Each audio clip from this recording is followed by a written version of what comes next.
बुढ़ापा जीवन का वह चरण है जो उम्र बढ़ने के साथ आता है। ये एक स्वाभाविक प्रक्रिया है जिसमें शारीरिक, मानसिक और भावनात्मक बदलाव होते हैं। बुढ़ापे के कुछ सामान्य पहलू निम्नलिखित हैं। शारीरिक बदलाव। शरीर की ऊर्जा और ताकत कम हो जाती है। बाल सफेद होने लगते हैं और त्वचा पर झुर्रियां पड़ जाती हैं।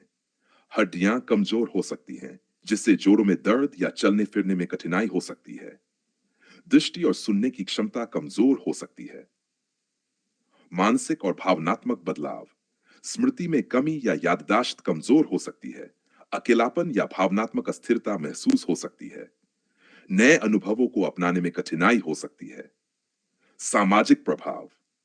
परिवार और समाज में भूमिका बदल सकती है। सेवानिवृत्ति के बाद समय का उपयोग और जीवन का उद्देश्य खोजना महत्वपूर्ण हो जाता है। स्वस्थ बुढ़ापा। बुढ़ापे में भी सुखद और स्वस्थ जीवन जीने के लिए कुछ सुझाव। नियमित व्यायाम करें। संतुलित और पोषण युक्त भोजन लें। मानसिक रूप से सक्रिय रहें, जैसे किताबें पढ़ना था, पजल्स हल करना या नई चीजें सीखना। परिवार और दोस्तों के साथ समय बिताएं। नियमित रूप से स्वास्थ्य जांच कराएं। बुढ़ापा जीवन का एक सुंदर और अनुभवों से भरा हुआ दौर हो सकता है, यदि इसे सकारात्मक दृष्टिकोण और सही देखभाल के साथ जिया जाए। जो भी इस चैनल में नए हैं चैनल को सब्सक्राइब करें और बेल आइकन को दबाएं ताकि आने वाला वीडियो आप तक पहुंच सके। आइए अब हम लोग देखते हैं गौतम बुद्ध की एक कहानी के बारे में जो बुढ़ापा से रिलेटिव है। गौतम बुद्ध, गौतम का जीवन और उनकी कहानी प्रेरणा, शांति और सत्य की खोज की एक अद्भुत गाथा है। उनका जीवन 4 चरणों में विभाजित किया जा सकता है। आश्रम, जन्म और राजसी जीवन। गौतम बुद्ध का जन्म लगभग B5663 ईसा पूर्व कपिलवस्तु वर्तमान के पास लुम्बिनी में हुआ था। उनके पिता शुद्धोधन शाकी वंश के राजा थे और उनकी माता महामाया देवी थीं। उनका मूल नाम सिद्धार्थ था, जिसका अर्थ है वह जो अपना उद्देश्य प्राप्त करता है। उन्हें एक राजकुमार के रूप में पाला गया और हर सुख सुविधा प्रदान की गई। राजा चाहते थे कि सिद्धार्थ जीवन के दुखों से अनजान रहें। 60 वर्ष की आयु में उनका विवाह यशोधरा से हुआ और उन्हें राहुल नाम का एक पुत्र हुआ। संसार का जान चेतना। 59 वर्ष की आयु में सिद्धार्थ ने पहली बार महल के बाहर की दुनिया देखी। उन्होंने 4 दृश्य देखे। 1, एक बूढ़ा व्यक्ति बुढ़ापा, एक बीमार व्यक्ति रोग, एक मृत शरीर मृत्यु, एक तपस्वी त्याग और साधना। इन दृश्यों ने उन्हें समझ में आया कि संसार में दुख है और यह सभी के जीवन का हिस्सा है। वार और त्याग और तपस्या।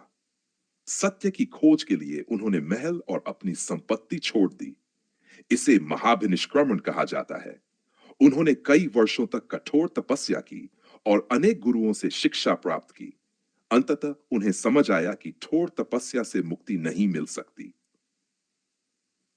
ज्ञान की प्राप्ति। उन्होंने बोधगया में एक पीपल के वृक्ष के नीचे ध्यान लगाना शुरू किया। 49 दिनों के गहन ध्यान के बाद उन्हें ज्ञान की प्राप्ति हुई और वे गौतम बुद्ध बन गए। इस वृक्ष को बोधि वृक्ष कहा जाता है। उन्होंने 4 आर्य सत्य, दुख, दुख का कारण, दुख का निवारण और अष्टांगिक मार्ग का उपदेश दिया।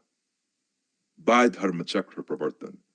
बुद्ध ने अपने ज्ञान को बांटने के लिए सिखाना शुरू किया। उन्होंने सबसे पहले सारनाथ में अपने 5 पुराने साथियों को उपदेश दिया। इसे धर्मचक्र प्रवर्तन कहा जाता है। उन्होंने करुणा, अहिंसा और ध्यान पर आधारित जीवन जीने की शिक्षा दी। महापरिनिर्वाण। 80 वर्ष की आयु में कुशीनगर उत्तर प्रदेश में बुद्ध ने अपने शरीर का त्याग किया। इसे महापरिनिर्वाण कहा जाता है। बुद्ध का संदेश। दुख से मुक्ति संभव है। अपने कर्मों से जीवन को सुधारें। अहिंसा, करुणा और ध्यान को अपनाएं। मध्यम मार्ग। अति भोग और अति तपस्या से बचें। गौतम बुद्ध का जीवन आज भी हमें सिखाता है कि सच्चा सुख भौतिक चीजों में नहीं, बल्कि आत्मज्ञान और शांति में है। वीडियो अच्छी लगी तो चैनल को सब्सक्राइब करें और लाइक करें। धन्यवाद। मिलते हैं अगले वीडियो में।